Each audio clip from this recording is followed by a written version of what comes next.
What's up, guys? Welcome into a brand new episode of Chargers Weekly. We are 3 weeks away from the NFL Draft, joined by Matt Money Smith, as always. And Money, we're taping this, I think, LSU's Pro Day going on as we speak. And reportedly, head coach Brandon Staley down there maybe getting a look at old Mr. Derek Stingley. Yeah, no surprise. We know how hands-on he is with the defense, particularly the defensive backs. I know there's a couple assistant coaches down there as well. And look, I think Stingley's I think that's a perfect candidate to have more than one guy down there. He's an incredible player when healthy, and there's so many questions surrounding his health. I think it's one thing to see it on tape, but you talk to the guys and the coaches and the evaluators, and they say it's just different, when you're there in person to actually get your eyes on it and see it yourself. Yeah. So not surprised that the Chargers have a strong contingency in case he slips, and if the medicals are right, my goodness, talk about value. If they feel good about him moving forward, that freshman season was absolutely incredible. So last week we did a 60-minute audio mailbag. If you didn't get a chance to listen to it, we buzzed through a million different questions. Today we're going to bring on an expert, my guy Ric Serritella, NFL Draft Bible on Sports Illustrated. Rick, it's an annual tradition here around March and April. We have you on and you drop some knowledge. Always appreciate the time, man. Yeah, no, it's always great to be here. I had a chance to bump into Money Smith at the Combine. We were on the Superfly and chopped it up very briefly, but love talking draft and love talking some Chargers football here. No question about it, man. Well, was I drunk, Rick? Be honest. Was I drunk when we bumped into each other? It was morning time, so we were just emerging from the fog. So I was drunk. We could do a whole podcast on that morning, maybe that evening. Rick, why did you set the table for us, man? Hey, give me your overall thoughts on this draft class. What you like, what's strong, what's weak. Give me the lowdown. Yeah, well, I think I like the depth of the overall class. I know it's not a star-studded, quarterback-heavy upfront draft, but looking at our board, we had only 725 draft-eligible players last year with the COVID pandemic. This year, we've got close to 1,500 guys on the board, so there's twice as many players in this year's draft pool. I think you're going to find some real gems on day 3, the undrafted free agency, even at a position like wide receiver that I know the Chargers will be keeping an eye on. I think there's a really lot of good depth there. You see the teams paying top dollar in free agency. It's a good year. If you do need a wide receiver, I think there's good depth there. I think offensively, if you need a blocker, offensive tackles are going to come off the board frequently. We're going to see them up top. We're going to see edge rushers fast and furious. I think, probably about 5 tackles, 5 edge rushers, and at least 3 quarterbacks. So there's half of your first round right there. And you mentioned Derek Stingley. I think it'll be interesting to see guys like Stingley, who is a wild card in this year's draft. You could take the film, you could state a case, even his practice film against Jamar Chase day in and day out, that this guy is one of the best 3 players in the draft. And I wouldn't be surprised if he is when it's all said and done, when we look back 10 years from now. But the Liz Frank, definitely a concerning injury, but I think, if you need a pass rusher and if you're trying to block some pass rusher, I think those are the 2 strengths there. Well, let's stick there, Rick, if you can. Just kind of what you're hearing, all the people that you're talking to about Stingley. I know it's hard because he just is having his pro day as is pretty much done with it as we're talking right now. But the numbers are there. It's 39-inch vert. It's 4.3 40. It's a 10-foot broad jump. And I asked because specifically on a Chargers pod because of Derwin, and there were concerns about Derwin's injury. Everybody knew when he was healthy, he was right, but somehow he slips to number 17. And here are the Chargers at number 17. What is your vibe on Stingley and whether or not you think he might be available there?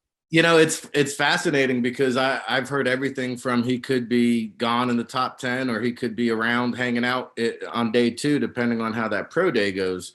And so I think the most important thing here is when you're investing a top draft pick, say a top 10 pick, you want to get a guy that checks off all the boxes, right? And the durability now concern is going to be an issue because, again, with the Liz Frank, you might have to hold your breath there, whereas Sauce Gardner, maybe not the better player. That's another debate, but he is going to be healthy. He is going to be ready to step in immediately. And I think that's where, the decision makers inside the top 10 are going to have that conversation inside the war rooms, and they're having them right now as we speak. I think if he slides down into the Chargers range, you definitely have to consider that. And at that upside and the value, if you're getting one of the best potential players in the draft in the middle of the first round, it's hard, especially with the Chargers, with a team that is really on the brink, ready to win right now. He is a cornerstone when healthy and a game changer. Rick, I think that's what's so fascinating about that 17th overall pick is there's a variety of directions that the Chargers could go in. Let's say Stingley's there, for instance, but I want to go to the offensive line. And you were on it with Rashawn Slater last year, man. I think he was number 8 on your big board and first team All-Pro his rookie season. A name, Money and I've done a ton of different draft pods this last month or so, but I don't think we've mentioned this name that I've seen popping up on social media is Charles Cross, the offensive lineman from, I believe, Mississippi State.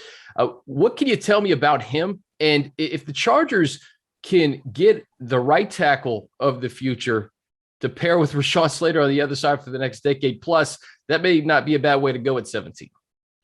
Yeah, and I think there's going to be at least 2 offensive tackles, maybe 3 inside the top 10, and Charles Cross would be my number 3 after Iquanu from North Carolina State, Evan Neal from Alabama. The more I watch Charles Cross, the more I love him. I know there's some concern there about him getting into the second level, playing in the air raid offense, being more of a pass blocker, but I think he has what it takes to improve in the run. I've seen him seek out second-level guys with an intensity that I like, because there's another knock floating around on him that maybe he's a little bit more finesse than Evan Neal and Iquanu. But I don't see that. I like Charles Cross. I think he's in an ideal world, a plug-and-play right tackle, but I think he's got a shot to start off on the left side. What about Penning? That seems to be a popular, mock draft consensus. The Chargers do a great job at Chargers.com of giving you weekly updates of here's what all the mock drafts are saying. It seems like there's a lot of Trevor Penning to the Chargers at 17. What can you tell us about him? It makes sense. I think this is one of my personal favorites in the draft, just because, we talked about Cross and the tenacity there. I mean, Penning is the most intense guy in the draft. We all saw that at the Senior Bowl, and this guy plays through the whistle, past the whistle, to the point where, he might even have to reel it in a little bit at the next level. But hey, a little bit more developmental. He needs to be on that NFL strength and conditioning program. He needs to refine his technique a little bit more, but definitely an instant player. And I'll give you one other guy, that Zion Johnson. I was up at the Boston College Pro Day, and I wouldn't rule it out. You remember the kid, I think, Wynn from Georgia a couple years ago, the Patriots took. Like, I would not rule it out if you started the kid at right tackle, see how he did. If not, I mean, he could play all 3 interior positions. I know at the Pro Day, they had some teams request him at center and do some snaps there. And you talk about just strength, maybe on the shorter side than these other guys, but just like Slater a year ago, his technique, his polish, he's ready to step in and be an immediate impact player. And I like that. Just real quick, Rick, I'd love to ask, because, people that listen, they hear these draft, terms or code words. And with Johnson, the one word you hear all the time is clean. That, hey, this is the cleanest prospect that'll go in the first round. What does that mean? Like, when you say a prospect is clean, what are you talking about? I think you're just talking about, what you're getting. There's a higher floor, as opposed to the risk and reward of a Stingley, for example. You don't know what you're getting there. I think with Johnson, you're not getting an elite starter, but you're getting a really solid guy who could start for a decade in the league, because the characteristics, the traits, the polish, the experience, what the coaches tells you he's right. And Boston College, I mean, they've been churning out guys for decades, it seems. Yeah. So wide receiver, Rick, you mentioned how deep it is. We had this conversation about Jameson Williams, and if he was 100% healthy, he perhaps would be the first wide receiver off the board. How do you see this wide receiver class specifically in the first round? I mean, what you're hearing is Garrett Wilson from Ohio State is going to be the first guy. And I think that's a lot because Jameson Williams is got that ACL injury he just suffered. in the college football playoffs. And Drake London just now had his pro day pushed back, which is always, I don't want to say concerning or alarming, but the red flags are going to go up, right? Like, why isn't he ready? But my understanding was that, he probably won't be ready to start the season anyway. So I don't know why he's pushing this pro day. I guess he wants to go out there and try to show that he's really close to returning. But I think Drake London could slide based on his availability, because there's a good chance he doesn't play the first half of the season. And so if you can get a value like that, maybe at 17, you've got to consider it, because I think for my money, Drake London is a true wide receiver one. He's got great size to play the boundary. He's got an athletic skill set to be a playmaker. He makes big plays. He's explosive. He's got all the tools in the toolbox. So I like Drake London one. I think Garrett Wilson has the potential to be a wide receiver one. I think ideally I'd like him to be my complimentary starter. And, Chris Olave is in that first round mix as well. And we'll see, Jahan Dotson, we talked about guys like Christian Kirk in free agency and what Tyreek Hill just commanded in a trade. Jahan Dotson brings that kind of speed in the slot. So I have to imagine he's going to be in consideration for that first round. Treylon Burks is right there to me on the outside looking in. You saw how Arkansas used him kind of as a jackknife, kind of like Matt Money Smith of the media world. Oh, yeah. Play-by-play, he's doing does it all. Hosted, he's in the studio. Treylon Burks was doing it all for the Hogs there in the Razorbacks. So, a lot of different flavors. And then I'll give you one guy, day 2, maybe day 3. I don't know. I mean, he was just crushing it in your neck of the woods. Is Kenny Phillips from UCLA. Yeah. I mean, at the end of the day, I just can't believe he's not going to be a top 5 wide receiver in this draft class when we look back at it. Just go, if you can, Rick, though, go back to, because we talked about this last week, and I mentioned to Chris as I'm getting ready to do the draft stuff with Lance and Bucky over at NFL Network. We did the pod right after I did wide receivers. And to me, and again, I don't have some sort of trained scout's eye, but when you watch explosive plays and you're able to watch the cut ups, man, Jameson Williams just pops. To me, it pops more than the other guys. As fast as Garrett, as beautiful and graceful as Garrett Wilson is, as fast as Olave looks, there's something different. Am I right on that? Is that what you're hearing? I don't know if it's explosion after the catch or what it is. He does look different though.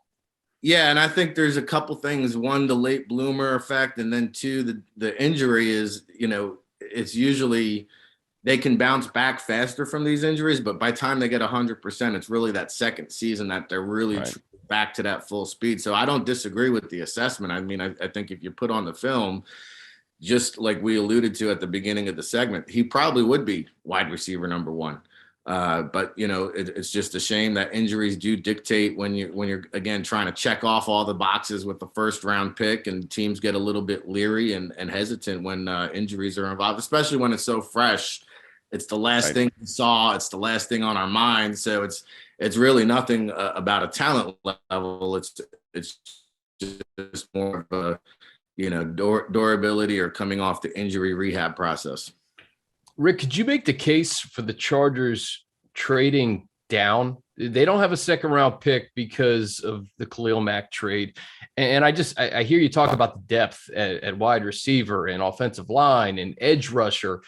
These are all positions that the Chargers could certainly use and get a couple of starters. Could you make the case for them perhaps moving down, getting that extra second round pick back and just getting an extra player in this draft? I think so because it's all about the quarterbacks. And if there's a quarterback on the board, and I know Pittsburgh at 20 is a team that needs a quarterback, and Desmond Ritter's been a hot name now being tossed about in the mid to first round. So if the dominoes fall, you could see if Kyle Pickett slides past the Panthers, there's no telling how much he's going to fall after that. And so if he's still on the board when the Chargers come up, which is a possibility, I think you got to explore trading back, picking up the additional equity. And again, with this COVID pandemic, it's not just this year's draft class that's impacted. it's also next year's and the year after that where you're going to have these super seniors, these 6-year seniors that are going to just really fill the depth of these drafts. I'm a big advocate of trading back, especially in a draft like this, where I see maybe 6 or 7 guys that I would really put at the top of the class, and honestly 10 to 50. I mean, it's just a big jambalaya of guys that are so evenly matched. Rick, we started on corners. I want to go back to it just because, look, this is personal for me. Okay, I don't care. There are things that I attach myself to, and I get fixated, and I want them to happen so desperately. As people that listen to the pod know, I love high school football. Why wouldn't I? I live in Southern California. It's the best high school football in the country, specifically the Trinity League. And I remember watching one of the best players in the Trinity League light it up for Bosco and Trent McDuffie. And anytime Jason Negro has an exceptional player and they want to play in the Pac-12, I know they're exceptional because he sends them to Washington. That's where they end up going when they're really good at Bosco. I thought this was a possibility for the Chargers, but man, it seems like Trent McDuffie's got a lot of heat on him now, and he may not be around there at 17. Is that accurate? And like, what can you tell us about him? Well, we talked about what's a clean prospect look like. Right. I think McDuffie is one of those guys that is just really smooth, back pedal, fluid hips, which is what you look for in a cornerback. Obviously a zone heavy scheme there, but I think he has the ability, if needed, to play in a man coverage type of system. And, he's a little bit grabby. I think if you want to nitpick something, sometimes he gets a little too handsy, but he's a willing tackler. He'll help out in the run game. And, I'm trying to figure out, is he, probably better suited at the interior, like in a slot type of role at the next level? I think he might be. So I think that's what the teams have to really try to see, how does that peg fit into the puzzle? There's go ahead, Chris. No, I was just going to say, I see play like a champion behind you, Rick. And Money mentioned this last week with Kyle Hamilton, how perfect. Exactly what I was going to do. There you go. His numbers may not have been up to par in kind of commensurate with where he's being kind of mocked. Where do you see Kyle Hamilton at this point? Man, he's a top 3 player in the draft for me. I'm hearing he could actually slide out of the top 10, which is absurd. Live in a fascinated league where speed cannot be taught, and sometimes there's too much emphasis placed on it, and sometimes there's not enough emphasis placed on it. I know he ran a 4.59 at the combine and is being deducted for that, but I mean, I see a guy that can play in the box. He can play center field. He can play either safety spot. I know he wasn't asked to do it, but I talked to one scout that thinks if you asked him to blitz, he could even do that for you. So I just see a really good football player. To me, I mean, if I could get him in the top 5, I'd be ecstatic. And, I'm not really a big fan of trading up, but man, if he does fall outside the top 10, to pair him in that secondary, that would add a lot of flexibility. And I'm a big fan of Kyle Hamilton, so he's the top 3 for me. Let's see, we've done wide receiver. Okay, let's get to the positions that outside of the specialists, that nobody really talks about anymore, and that's running back and linebacker. And it seemed like at the start of this whole process, Rick, we were talking Nakobe Dean is one of those clean prospects. Well, I guess not clean because of his size, right? But undersized, but the production that's there, the speed is there, the leadership is there.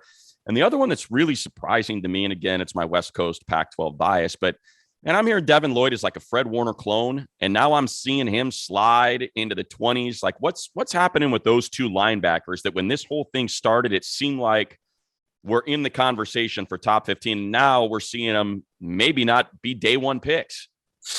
Yeah, so I think, and it's funny you brought up the running backs. I've been on so many shows. Nobody's once asked me about the running backs. But the linebackers, I think, are somewhat like the running backs, where that position has been devalued a little bit somewhat. You don't really see them going at the very tippy top of the draft unless they do check off all the boxes. And I think for Nakobe Dean, it's just a hair under 6 feet, which isn't prototype. And he's more of a traditional thumper. He's going to clean up the mess, natural instincts, read and react kind of guy. Could you get a Chad Muma from Wyoming on day 2 and still plug and play a starter. I think that's what the linebacker position has come down to. And then, with Lloyd, I think, he does have the better size. I think he drops in coverage a little bit better than Dean. But still another guy that's going to swarm to the football, maybe a little bit more limited in terms of athleticism versus Dean. But the linebacker position, I see those two guys in the first round conversation. I don't see the top 12 for them, though. I think they are in that 15 to 30 range.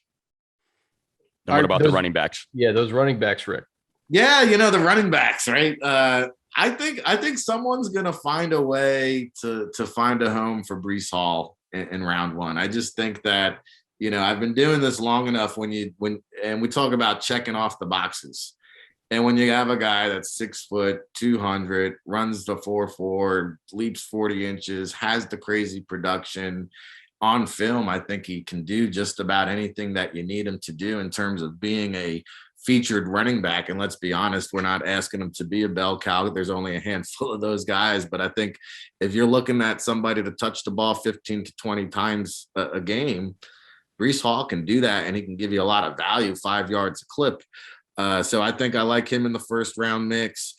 Spiller out of Texas A&M, he's another one that didn't have a great 40-yard dash, but I still think he's one of the first backs that come off the board. I like Kenneth Walker for the value. Again, you're probably looking at he could come off the board somewhere between 35 and 50. Mm-hmm. And I think Kenneth Walker is another one of these guys, the 1-year wonder might hurt him a little bit with this draft stock. And I'll give you 2 other guys here real quick. James Cook has grown on me a lot during the draft process, just because, they had a lot of guys rotating in there at Georgia. And I just love, he just seems like he can do it all.